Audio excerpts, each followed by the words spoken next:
Rec League Podcast. Tell your friends, tell your neighbors, tell your family, tell your haters. Available on Anchor, Spotify, Google Podcasts, Apple Podcasts, Radio Public, Good Pods, Podcast Breaker, and not Stitcher. At Rec League Podcast on Facebook, YouTube, Instagram, TikTok, and Threads. At Rec League Pod on Twitter. Episode 118 coming soon. Yo, whether you watching this from Facebook, Twitter, click the link in my Instagram, or YouTube itself. What up, world? I just watched Equalizer 3. Obviously, a third movie in the Equalizer franchise. It stars Denzel Washington, Dakota Fanning, David Denman, Enrico Mastrandea. I hope I said that right. Sonia Amar, Remo Jerome. And it's directed by Antoine Fuqua. Honestly, over the last 25 years, one of the most slept on, underrated directors out there.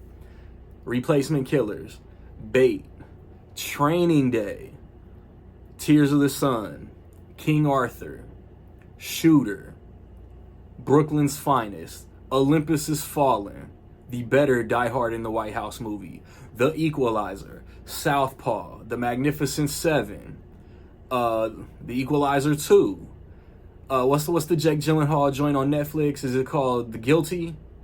Where he's like the dispatch officer, but it's kind of found footage, I think. I watched it once. He did Infinite, that was supposed to be theatrical with Mark Wahlberg, but it ended up on Paramount Plus. Like the Guilty,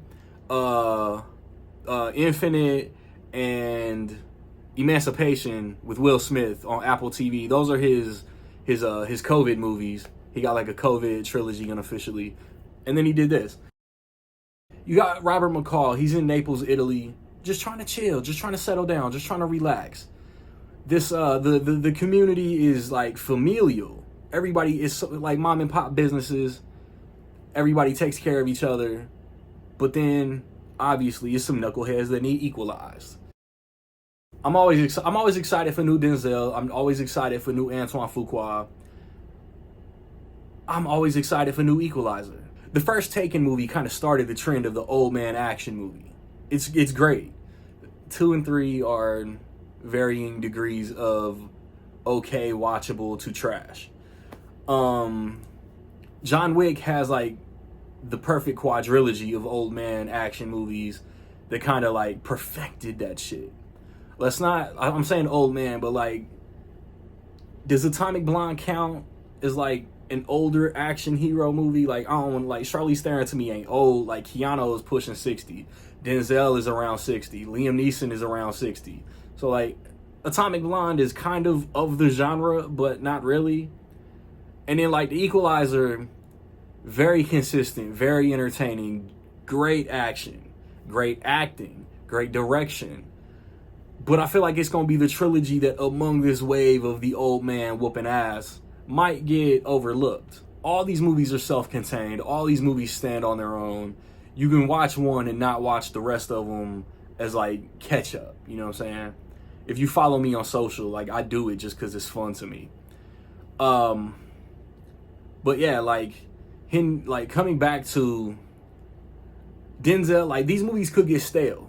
A la Taken. The Taken trilogy got stale. And Antoine Fuqua directing, Denzel acting, keeps these movies feeling fresh. The stakes are different in each one. First one, Denzel just felt the itch, a teenager getting taken advantage of, bullies basically.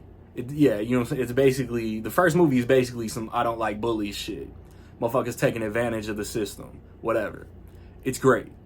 2, you have to avenge a friend.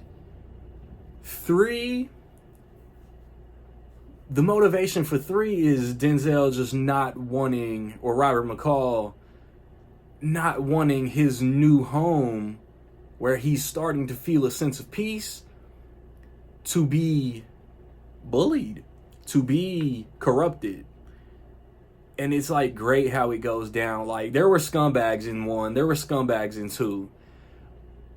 all three of these movies, I didn't want an antagonist to get what they deserve more than Equalizer 3. It's like they're not quite like over the top, shaking down the mom and pop businesses. It toes the line, but they're just such dicks. So like, I love the first Equalizer. I think it's the best movie in the franchise. The finale, the final fight, the final confrontation between Denzel and Martin Koskis left me wanting more. I love 2 for the plot twist. I love 2 for the reveal. The third act final battle in the hurricane was a little over the top, but it was entertaining. This movie is just consistent start to finish. You get Denzel, Robert McCall in a more vulnerable state.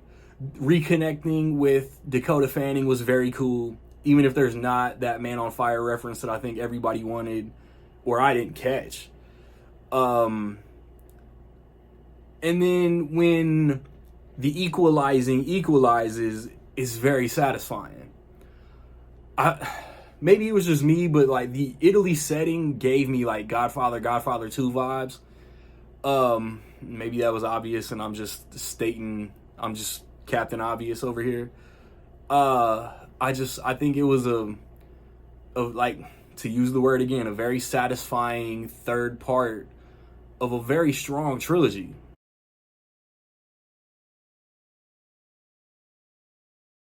I really like this movie, man. With all that being said, I will say that in my opinion, Equalizer 3 was dope. Have you seen Equalizer 3, man? What you think about it? Positive, negative, somewhere in between? Let me know. I recently put up a review for Gran Turismo.